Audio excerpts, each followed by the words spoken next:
So we'll continue our discussion on Yesu Kavyam, Poetic Rendering of Jesus. And we are looking at the chapter Towards the Jerusalem. And today we'll discuss about an important parable from Jesus.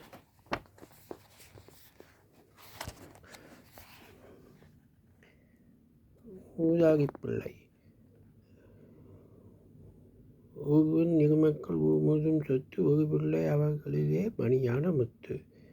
சிறு பையன் ஊதாகி தேகாததற்கு தீராத மனிலே கரையேறும் with தன்பாகம் வேண்டுமென தந்தையிடம் கேட்டான் தந்தை அவன் மொழி கேட்டு சரிபாது தந்தான் தந்தானே அல்லாது தாளாது துடித்தான் தன் பிள்ளை வாழட்டும் என்றேதான் கொடுத்தான் கூட்டு மகன் தன் சொத்தை குறைந்தவளை விற்று கொண்டோடி வெளிநாட்டில் மாலமிட்டான் புகழ்பெண்டை மதுவென்று போனவழி சென்று புகழ் தேய்ந்து தெருவினிலே நின்றான்.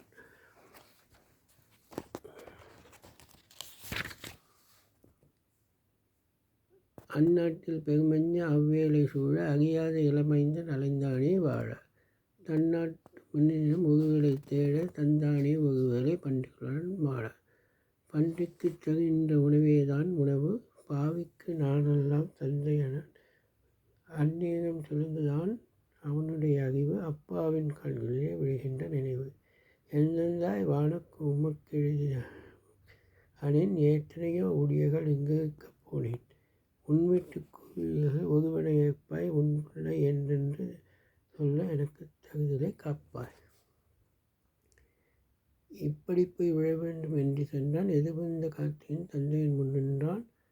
அப்பனே என் மகனே என்று அழைத்தாவே தந்தை அன்பான தந்தை அழுதவன் சிந்தை எப்போது வருவானே என்றிருந்தேனே இழைத்தேனே என் மகனே கண்மகனையே தேனே தப்பான பிள்ளை எதுவும் சொல்லாது சற்பத்தம் செய்து சதி வருவாய் இப்போது இங்கே பணியாளிய வாழ்வை பட்டாடை நாகங்கள் அனைத்தும் மணியங்கள் அலங்கார வயங்கள் பேர் சொல்லும் மகனுக்கு பெருக